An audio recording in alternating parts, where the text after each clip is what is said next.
तो आप देख सकते हो मैंने अभी एक्सपोनेंट एंड पावर के बारे में आपको मैंने बता दिया। तो एक्सपोनेंट एंड पावर के बारे में के बाद में हम बात करेंगे। तो यहाँ पे आप देख सकते हो इसको कैसे डिफाइन करेंगे। यहाँ पे बेटा याद रखिएगा जो ये 10 आप देख सकते हो 10 10 10, इसी को हम लोग बेस कहते हैं। क्या कहते हैं?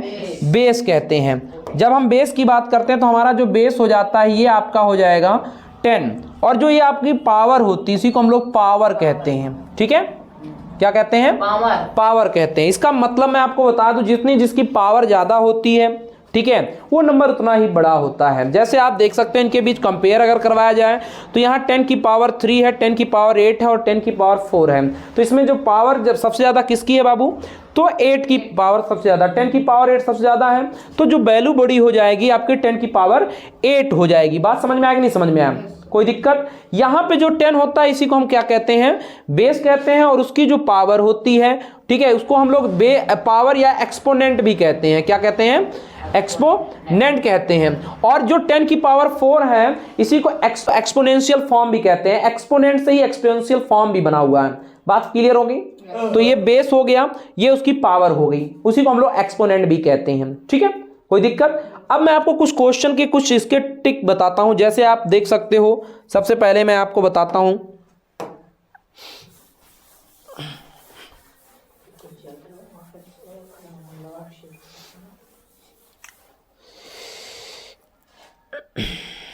देखिए बच्चों, मैं अब बात करता हूं इस क्वेश्चन की तरफ। जैसे आप देख सकते हो किसी की पावर जो होती है, जैसे 2 की पावर 3 है।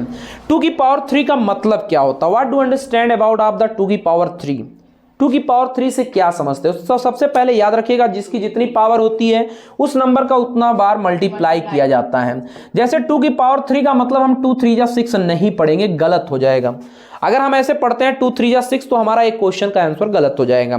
हम क्या करते हैं? 2 का 3 टाइम मल्टीप्लाई कर देते हैं। और इसका मल्टीप्लाई ऐसे होता है 2 2 जा 4 और 4 2 जा 8, मतलब 4 मल्टीप्लाई 2 आपका हो जाएगा 8 हो जाएगा। तो जिसकी जितनी पावर होती है उस नंबर का उतने टाइम, उस सेम नंबर का जब सेम नंबर का मल्टीप्लाई होता है कई बार तो उसकी पावर हो जाती है। जैसे आप याद रखिएगा, फॉर एग्जांपल मैं अभी आपको समझाऊंगा।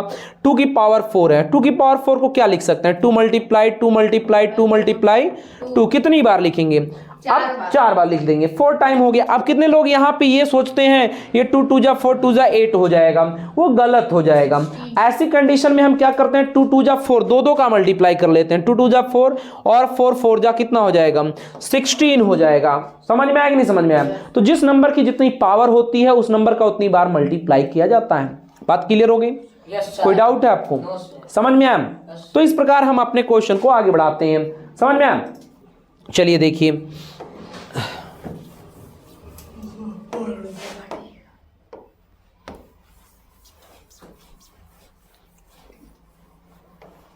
प्राइम फैक्टर के बारे में।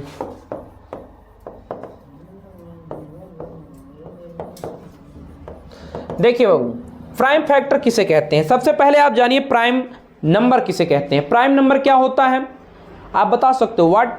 What is your definition of the prime number? What is the definition of prime number?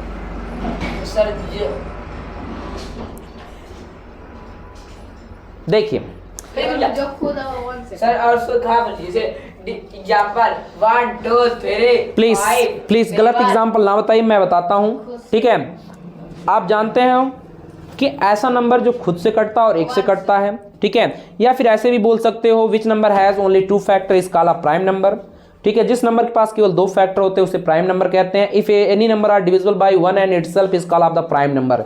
It is the definition of the prime number. Understand? समझ में? तो हम बात करते हैं प्राइम फैक्टर। प्राइम फैक्टर में क्या करते हैं? उसी प्राइम नंबर से हम उसी नंबर को काटते हैं। One thing remember that we are only used of the prime numbers. हम लोग प्राइम नंबर का ही इस्तेमाल करते हैं और किसी भी अदर नंबर का इस्तेमाल नहीं करते हैं। You know that the smallest prime number is 2 3 5 7, ऐसे हम लोग नंबर का यूज करते हैं। ठीक है, 9 का यूज हम लोग नहीं करते हैं।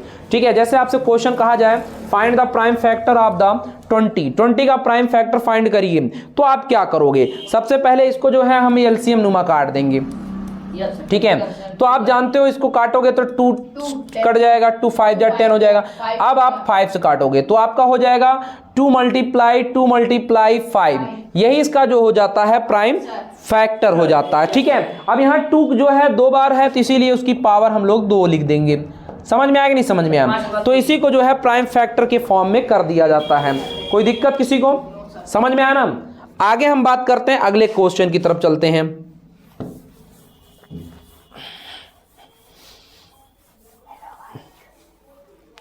देखिए स्टूडेंट, अब क्या है, एक्सप्रेस द फॉलोइंग क्वेश्चन, ठीक है, as the product of the prime number. Prime number के प्रोडक्ट में लिखना, जैसे आपको 72, अगर इसी क्वेश्चन को हम कहें प्राइम फैक्टर के प्रोडक्ट के रूप में लिखो तो क्या इससे सॉल्व करेंगे? तो सबसे पहले क्या करेंगे, एलसीएम निमा हम लोग इसको लिख देते हैं। तो हमारा जो हो जाता है 72, 2 से कटेगा 36 आ जाएगा, 2 से काटेंगे 18 आ जाएगा, 2 से काटेंगे 9 आ जाएगा, 3 से काटेंगे 3 3 जा 9 आ जाएगा, 3 1 जा 3 हो जाएगा।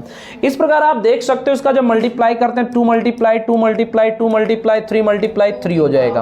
अब आप देख सकते हो यहाँ पे एक बात हमेशा याद रख लीजिएगा, हम आपको पढ़ा रहे हैं, समझो इसको, ए की पावर m और ए की पावर n जब बेस सेम होती है, अभी आप इसके आगे लॉ पढ़ेंगे, law of the exponent, law of exponent अभी आप पढ़ेंगे बीच में। तो इसमें जब बेस सेम होती है तो उसकी पावर ऑटोमेटिक जुड़ जाती है मल्टीप्लाई के दौरान। जब मल्टीप्लाई किया जाता है तो ऑटोमेटिक उसकी पावर ऐड हो जाती है। तो जिसकी पावर कुछ नहीं होती उसकी पावर 1 1 होती थी। यहाँ पे जो है मल्टीप्लाई हो रहा है, आप देख सकते हो उनके बीच में, और मल्टीप्लाई के दौरान बेस सेम होने पर उसकी पावर क्या होती है, ऐड हो जाती है। ठीक है, तो ऐड कर दीजिए। तो यहाँ देखो 2 अकेला लिखेंगे, उसकी पावर को ऐड कर देंगे, 1 + 1 + 1, फिर मल्टीप्लाई 3 लिखेंगे तो 1 + 1 हो जाएगा। तो आपका कितना हो जाएगा, 2 की पावर 3 और मल्टीप्लाई 3 की पावर 2। यही बच्चों जो हो जाता है प्राइम फैक्टर, आपका आंसर हो जाता है। बात समझ में आएगी नहीं समझ में? कोई दिक्कत? समझ गए ना? ओके।